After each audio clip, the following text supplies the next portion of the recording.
It's Dawn Renee Bova. Welcome to the Creative Grief Journey. If you're here, I want you to know this. You are not alone. This season, you and I are walking this path side by side, creatively, spiritually, and at your own gentle pace. Each week, I'm going to share something simple that you can practice or create to support your healing between episodes. Because grief shifts when we move, when we express, and when we allow creativity to guide us. As Elizabeth Gilbert reminds us, creativity is the natural order of life. Your creativity is a divine gift from God. Using it is your gift back to God. When you open that creative channel, you are open to the Creator, healing, and yourself. Welcome you to my free school community where we do live Create with Dawn sessions every month. You can breathe, create, and connect. Whether you're on Apple, Spotify, YouTube, hit the follow, tap the bell so you don't miss anything. And join me on this beautiful, messy, wonderful journey we call life. I'm so grateful you're here. So let's take the next step together. Welcome back to the podcast. And today I am joined with my friend, Dr. Linda Waters. Linda specializes in the field of psychology, and we have some really deep discussion today for you surrounding the division that we are feeling in this country and the us versus them, how that affects us, how that affects our grief. I tell you, I told Linda earlier before recording to back away from the news and social media because it was affecting me and taking me to a place that I wasn't happy, joyous, and free. I'm Linda Waters. I have been a mental health and substance use disorder for about 30 years. I specialize in treating people who have a history of sexual trauma, relationship trauma, and physical abuse. The practices I employ are trauma informed, and that has to do with the idea that it's not what's wrong with us, but it's what happened to us. And that informs a lot of the work that I do with my clients. It's awesome because I listened to the book, The Body Keeps the Score. I listened to that on tape as well. And it's so true. I worked with this somatic healer, and I had thought, man, I've worked through so much of this trauma. I feel good. I still carry grief gracefully. It becomes a part of you, but I feel good. We meditative state, and I felt it. I felt the guilt that I really did not believe that I was hanging on to. After that session, I was able to kind of release that a little bit, but it was eye-opening. The body really does keep the score. So today I wanted to get your expertise about all this division and us versus them that's going on in our country, worldwide, really. And, not only does it affect us, but it affects the younger generation or the youth that don't even really know what's happening. And I'd like you to speak to that. My personal and professional experience is that trauma, from wherever it has its origins, makes us feel uncertain about the future, question our identities. It makes us have difficulty regulating our emotions, and it challenges relationships. I think the political landscape elicits the same concerns about who am I, how does this affect me, and how does this affect my relationships. And so I think, especially for people who have previous history of trauma, the research tells us that a previous history of sexual trauma, physical trauma, or emotional trauma When there are distressing events like pandemic, or when we see things on the news that are really violations of human rights, we are more likely to experience those things as a traumatic event because our previous traumas kind of etch within our brains a susceptibility to trauma. And so what happens, I think, is that we're getting so many images on the news, from social media, from discussions about people that are really very, very distressing. And what happens, I think, is that we wonder, who am I? How do I process this? And how does this affect my relationships? Mhm.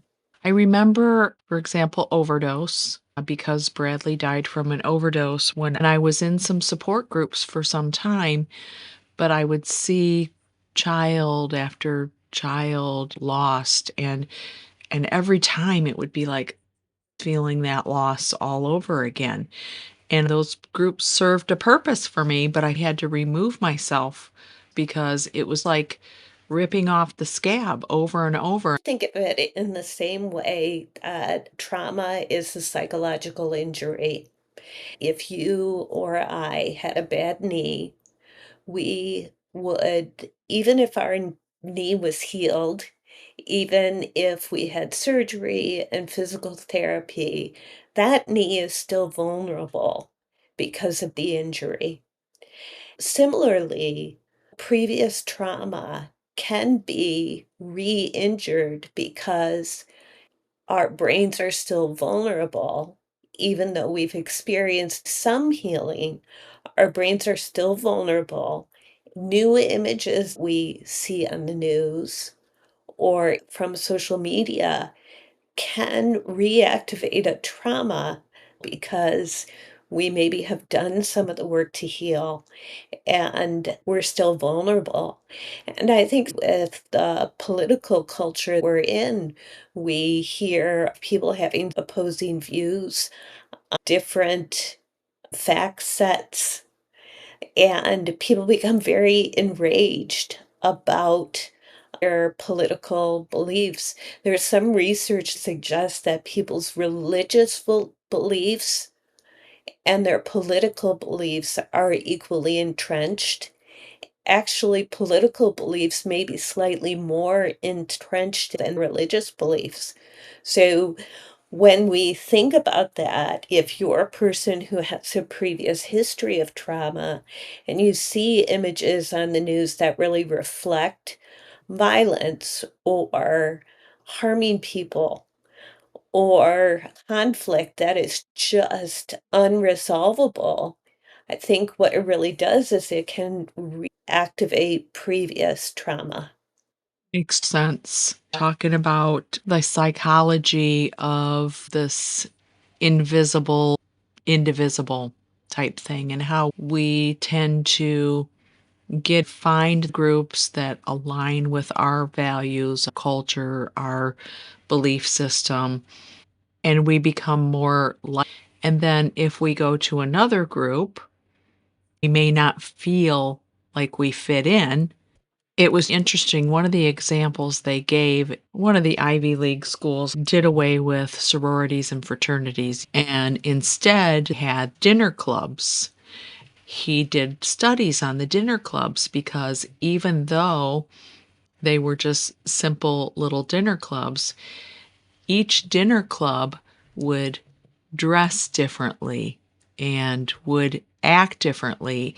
And slowly over time, the one dinner club, you could see they were dressed really casual and, kind of boho style. Another dressed with preppy shirts and khakis.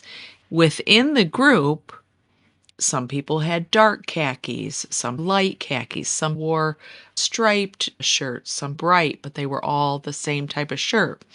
And same with the other group, you had differences, but within that norm. And I think that if we can kind of see people's differences and view them as, we have some of these same differences within our own cultures, maybe we can bridge that gap, but I'm not sure. When we think of culture, I frame it as the water in which each of us swim. We're all in the same water, but in different types of boats. The water in which we swim really influences how we see the world. It influences our worldview. We also take on characteristics of the culture around us. We can't help but do that because it's the water in which we swim and float. Most of us feel really comfortable with people who are like us, and we feel less comfortable with people who are in psychology, they refer to that as the in-group and out-group bias, that we tend to see similarities in ourself that align with whatever group is in, and we tend to see and focus on dissimilarities based on the group we perceive to be out.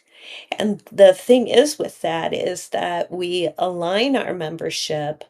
Most people think their worldview is dominant and don't see other worldviews as coherent or as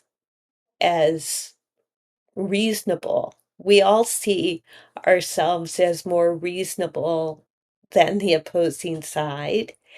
And then there's another factor in this that's called confirmation bias.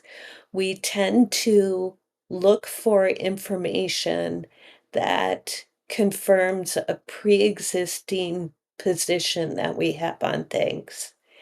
And so we might feel really satisfied when we discover yet another person who is corrupt from the side that doesn't align with our views. That is confirmation bias in real time. You see a lot of that happening right now. It's just Mm. like digging for faults in people. How do we start to bridge that gap? I think about the kids too. I just don't remember this much division when I was growing up. I know there was bias, racism, and a lot of things going on. I just don't remember it. I wonder how our children and my grandchildren are going to feel about this and how it's going to affect them. Do you have any wisdom on that? If I had real solutions, I would probably be wealthy beyond measure. Some of it has to do with what we consume and how much media we consume, and being careful that we can distinguish the difference between information and opinion. Opinion tends to confirm our biases. Information requires us to use critical thinking. We have to be careful about what we consume from the media. Too much media saturates us and becomes overwhelming. We have to be discerning of what we consume. Information is empowering, but saturation is overwhelming. It's important to look at, do I consume news? How much news do I consume? And from what sources? Another thing I say to my clients is that anxiety and worry about the future is hardly ever resolved by overthinking. Anxiety and worry about the future is usually lessened by small action steps. What small action steps can I take to lessen anxiety that align with my values, principles, and morals? Mhm. And so for that, we look at how we consume information.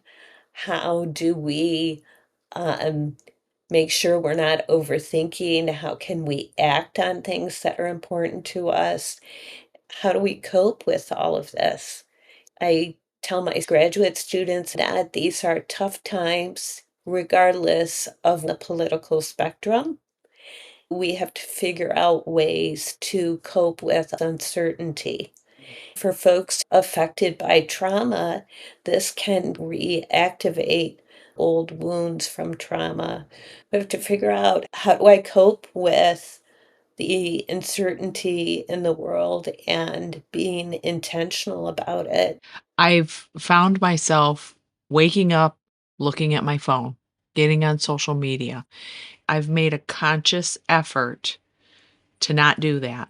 Instead, I get up and I start my journal practice. I try and journal every morning, first thing in the morning, write down 6 things I'm grateful for, and maybe journal about something that I'm excited about or something that I want to get done in the day. And then I set it aside. And then I have my granddaughter here a lot, and she loves to paint with me. So last night we had the whole kitchen table set up, and I let her paint. I let her do whatever she wanted. And I'm making these bookmarks. I make bookmarks for the clients at my job. And we're just going to town with this paint. It's kind of abstract and fun. I'm a firm believer in creativity and using that to help regulate your brain. So I love the creativity pathway, and I found myself getting away from it. I have to make a conscious decision to participate daily. Do you have any suggestions for people? In counselor speak, we talk about coping. There are healthy and less healthy ways to cope. Some of the more healthy ways to cope are distraction, doing things deliberately that elevate your mood. Say you see a news program or you encounter something on social media that is particularly distressing to you. Being aware, I feel distressed. What can I do to elevate my mood? That might be listening to your favorite playlist. It might be taking a walk. It might be listening to a podcast that helps you intentionally take your mind off of things. Another thing that we recommend is processing. And so we process with people who we know are emotionally healthy. Talking with a trusted friend, an advisor, a sponsor, a therapist, an emotionally healthy loved one. And then we can also process things through journaling. And journaling and letter writing are ways that we can process what we're seeing. Another healthy way of coping is through emotional regulation. And you're saying that when you do creative endeavors, it's not just about creating the art, it's about getting in the present moment, whether it is through an artistic and creative endeavor or through meditation, having good boundaries, these kind of mindfulness practices. That's another way to regulate your emotions. And these times require us to be intentional about our practices for healthy distraction, processing, and emotional regulation. So we don't fall into the more unhealthy coping things that really center around numbing and shutting down, like numbing with substances, numbing with food, numbing with overwork. So those kinds of things really can help us cope with uncertainty, especially for people who have experienced trauma. We have to have a whole kind of cadre of tools in our toolbox so we know what helps us so we don't slide into those unhealthy coping strategies that can tend to give us more shame and stall growth. It reminds me when you were explaining all that, and thank you. I've done all those things, by the way, Yeah. and I've done all the bad ones. But anyway, in the book I'm listening to, they were talking about mirror neurons. When Yeah. you see somebody doing these positive behaviors, you build up these mirror neurons. Can you speak to that? Mirror neurons are activated in our brain when we identify with a behavior that somebody is doing. When I smile, you tend to smile. It's almost a contagion.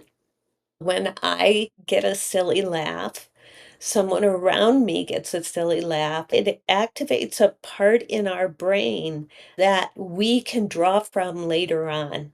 So it's a really fascinating thing, and it's different from social contagion where we're mimicking behaviors around us. Certainly, that's part of it, but this is really activating parts of our brain that we haven't really had activated before.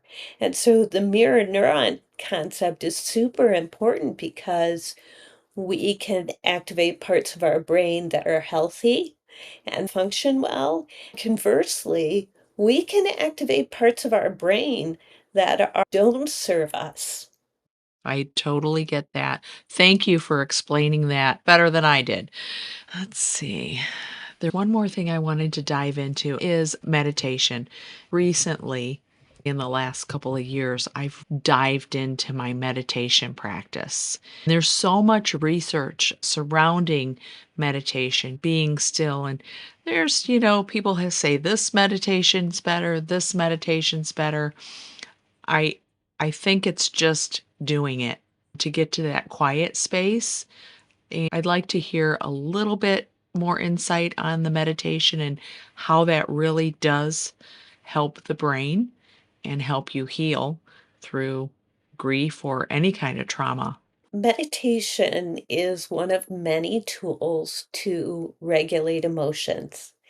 And the process of meditation is really helping to quiet one's brain, pay attention to one's body, and seeing what you can do to strengthen that connection between the brain and the body, as well as focusing on the moment that you're in now. What we usually do with people is have them focus on the breath, breathing in and out. A lot of folks who have experienced trauma might unintentionally hold their breath. Mhm. We usually focus with people who have experienced trauma to first focus on breathing, then focus on the body. Depending on one's temperament, either emptying the mind or a more guided meditation, which is helping your mind go to a specific direction. So it might be focusing on the breath, focusing on the body. Emptying one's mind is easy to understand, but for folks who find that challenging, sometimes we direct people to think of a relaxing place, visualize what it looks like, visualize what it sounds like, visualize sensory aspects of how it feels on your feet, the air hitting on you, the smells you experience. Part of that is to help us not think too far into the future and not get caught up with regrets from the past. Mindfulness and meditation help pause our nervous system so we can be in the moment and remove ourselves from fight, flight, or freeze, which is the shutdown. The other thing that it can be really helpful with is helping a climate where people seem to want to be right versus understand. Meditation practices can help us regulate our nervous system. So, in real time, instead of operating from being elevated, we've brought ourselves down so we can communicate from a position of being less activated. It's significant to understand the importance of being curious with people with whom we disagree versus judgmental. There's a lot of disagreement in the world right now. Being curious sounds more like, tell me more about that. How did you come to that conclusion? What informs that belief? Judgment sounds more like, that doesn't make any sense. You're being ridiculous. Meditation can help us regulate our emotions so we can communicate more calmly and with curiosity. Love that. When you were talking about that, I was thinking it is hard to open a dialogue with somebody making fun of you or saying negative things because you have a different belief. If there's anything people can take from this, it's if you're coming from a place of love, even if I disagree with somebody, you don't tell your kid, you stupid. You would never say that to your child if you're trying to teach them. So why would Mm, you say that to another human being? right, Mhm. right. These are super emotionally charged times for everyone, Mhm.